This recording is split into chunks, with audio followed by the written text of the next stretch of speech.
Hello, this is Aaron Chow, and today I'll talk to you about my nuclear probe FEDD project. So I chose the nuclear probe because I would like to understand more about how does nuclear waste impact Earth's environment. And this is the engineering design cycle. So what I need to do is to design and construct a waterproof nuclear power probe that can detect light. That will be tested at a nuclear reactor pool. And then I researched some facts like the definition of strength of radiation, why it's called that from the IAEA. Then some formulas, important formulas to know about strength of radiation. So now I got to imagining possible solutions, like how much wire do I need and what type of wire is it? What type of sensors do we need to make sure that the sensors read light correctly? And what can we do to make sure that the probe is waterproof, and how to not exceed my budget. So I chose photodiodes, and I had to just borrow it from the engineering resource room without paying any money, since those photodiodes have more accurate readings of voltage from the multimeter. And I borrowed the multimeter from the 354 resource room as well, so I also didn't need to pay anything, so I just need to borrow it just temporarily, which is for test day only. From Lowe's, I bought 25 feet of lamp wire, as well as some plexiglass and alligator clips, and a 5-foot length of a 1.5-inch radius pipe, since 10 feet is too expensive and too bulky to carry.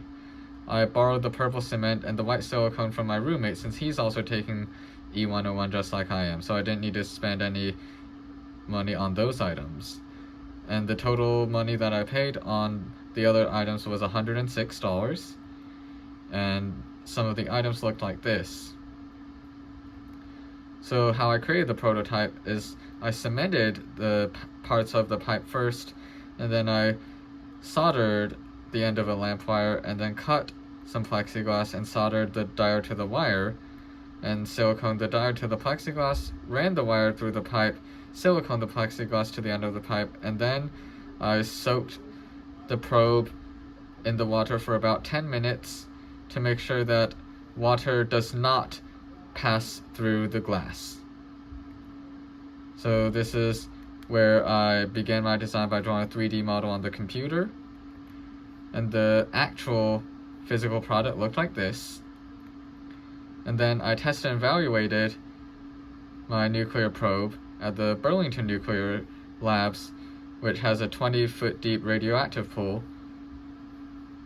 After that, I gathered some of my data. So this data is where you see that the voltage based on different power levels, and the overall trend is that higher power level means increased voltage. And these are the data points in the line of best fit, and it's a strong positive correlation. And algebraically, from the line of best fit, the unknown power level from the voltage of 19.3 MV, that power level is expected to be close to 35%. So to improve the project, I would need better teamwork in the first place, which includes better communication. Also try to gather more materials in advance so there'd be more time to improve it, so I can make it function exactly the way I want. And then maybe also use a 10-foot pipe instead of just 5. So originally, I was a 3-member group, but my group wasn't communicating well over time, so my group was split up into individuals, so I was now independent. Everyone was independent. But however, I did have a very good quality project, as well as a surge in my research knowledge about nuclear probes. And since my group was split due to low communication quality, I didn't get placed high on the FEDD rankings. So the design challenges: the 10-foot pipe length is too bulky, and if I didn't borrow anything from my roommate, I would have gone over my budget by $33 or so. My team also had some communication issues, and using pliers to cut the glass was unsuccessful at first, and the multimeter from the 354 was unsuccessful in reading light. So the solutions I did, respectively, is I used a shorter pipe that's just 5 feet in length. I borrowed some materials from my roommate, so I was within my budget by $14.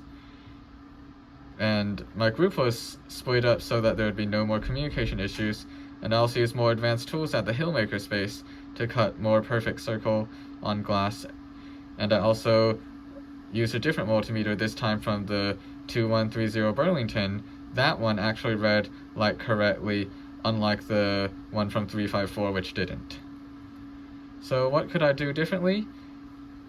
I need to improve group communication skills so that I should have alerted my teacher immediately if there's even a slight problem.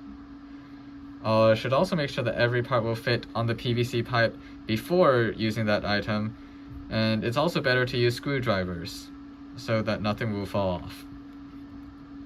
So, advice to the freshmen: always communicate with your advisors on a regular basis, and be sure to participate, pay attention, and understand everything in class, and sign up ASAP to ensure you're able to test your probe. These are the sources that I used for the research. Alright, thanks for watching, bye!